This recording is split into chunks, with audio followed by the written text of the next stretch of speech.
और ऐसे भी अल्हम्दुलिल्लाह मुसलमानों को वायरस नहीं होगा और कभी नहीं हुआ है 1400 साल के अंदर। चूँकि मुसलमानों के बारे में एक बार एक बहुत बड़ी तहकीक हुई थी सऊदी अरब की राजधानी रियाद में। वह कॉन्फ्रेंस हुई थी कि डिप्रेशन का मर्ज आज सारी दुनिया में बढ़ रहा है। वो डिप्रेशन का मर्ज किसे कहते हैं? डिप्रेशन का मर्ज होता है कि ब्लड बीपी लो हो जाती है और आदमी बैठे बैठे मर जाता है, दूसरे का मकान देख देख के मर जाता है, गाड़ी देख देख के मर जाता है, दूसरों की तंदुरुस्ती शोहरत, कोई 10 रोटी खा के भूखा रहता है और कोई 1 रोटी खाने के बाद भी वो 5 बार उल्टी करता है।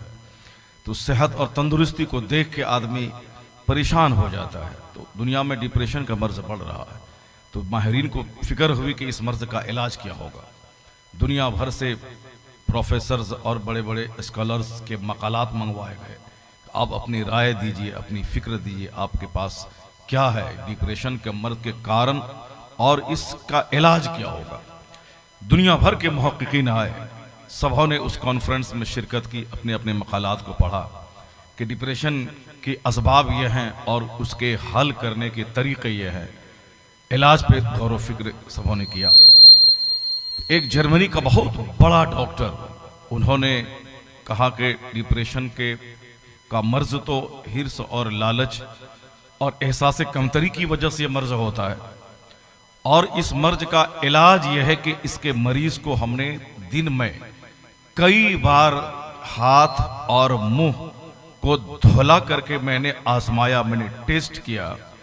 तो जिन लोगों के हाथ और मुंह नहीं धुलाए गए उनके मुकाबले में हाथ मुंह जिनका धुलाया गया उनका ये मर्ज बहुत हद तक कम होता चला गया। वो कहने लगे, आखिर में रिमार्क किया कि मैंने तो इसे आज टेस्ट किया है, अलबत्ता पूरी दुनिया में सबसे ज़्यादा ये मर्ज अमेरिका और यूरोप और ऑस्ट्रेलिया में है और इस्लामी कंट्रीज में यह मर्ज कम है डिप्रेशन का। तो उन्होंने कहा कि डिप्रेशन का मर्ज पाकिस्तान में और अरब ममालिक में कम होने की वजह यह है कि मुसलमान 5 वक्त नमाज पढ़ते हैं और नमाज से पहले वज़ू करते हैं।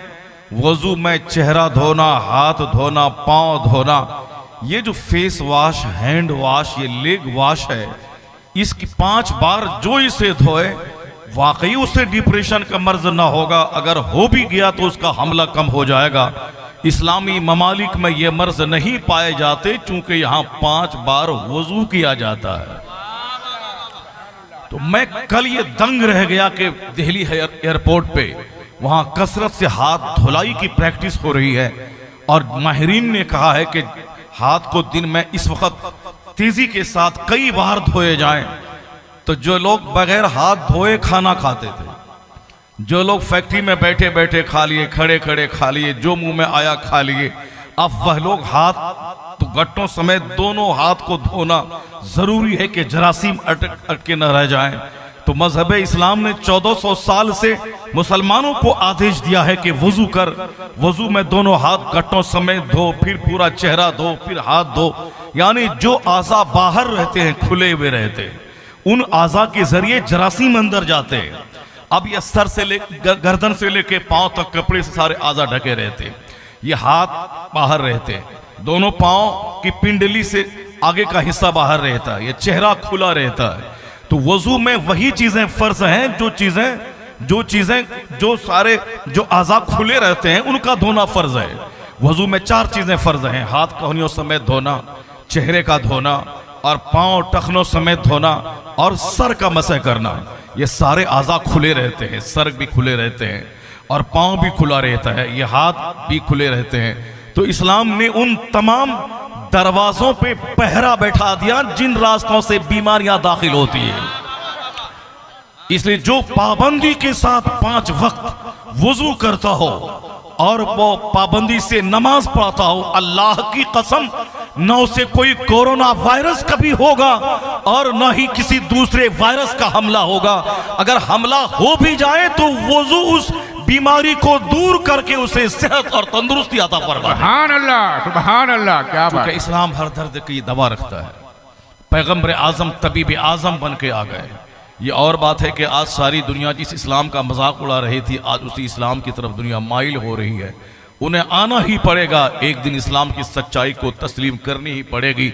चूंकि इस्लाम में दीन फितरत का नाम है, Islam is the religion of nature, इस्लाम दीन फितरत का नाम है। फितरत से बगावत कोई करके जी नहीं सकता।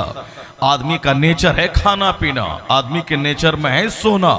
अब अगर कोई जो मर्जी में आए जैसे आए सो जाए, अगर वह चित लेटा रहेगा तो सांस लेने में तंगी का एहसास होगा, ऑक्सीजन की कमी होगी, वो मर सकता है। इसलिए अब डॉक्टर कहते हैं कि दाहिने करवट सोया करें, और फिर उसके बाद बाएं करवट सोया करें। यानी जो कहता था कि सोना है चाहे जैसे सो जाऊं, चाहे मैं औंधे मुंह सो जाऊं, चित लेट के सो जाऊं, चाहे मैं जैसे सो जाऊं, ये हमारा अपना अधिकार है। चाहे मैं नंगा सो जाऊं, चाहे मैं बगैर रेलिंग वाली छत पे सो जाऊं, मैं चाहे मुंह के बल सो जाऊं, चाहे मैं चित लेट के सोऊं। अब जब डॉक्टरों ने खतरनाक बीमारियों को देखा, उस पर तहकीक शुरू की, वो कह रहे हैं उन छतों पे ना सोया जाए जिन छतों पे रेलिंग ना हो, उन जगहों मकानों में ना सोया जाए जो मकानात गैर आबाद है, क्योंकि वहां सांप और खतरनाक किस्म के कीड़े उसको काट सकते हैं जो उनकी मौत का सबब हो सकता है। और फिर साइंसदान कहते हैं कि मुंह के बल नहीं लेटा करें वरना जान के जाने का अंदेशा है, चित ना लेटा करें वरना ऑक्सीजन की कमी से दम घुटने का अंदेशा है। अब डॉक्टर कहते हैं कि नॉर्मल सोने का नेचुरल तरीका यह है कि आदमी दाहिने करवट से सोया करे, आदमी बाएं करवट पे सोया करे, तो दाहिने करवट पे सोना।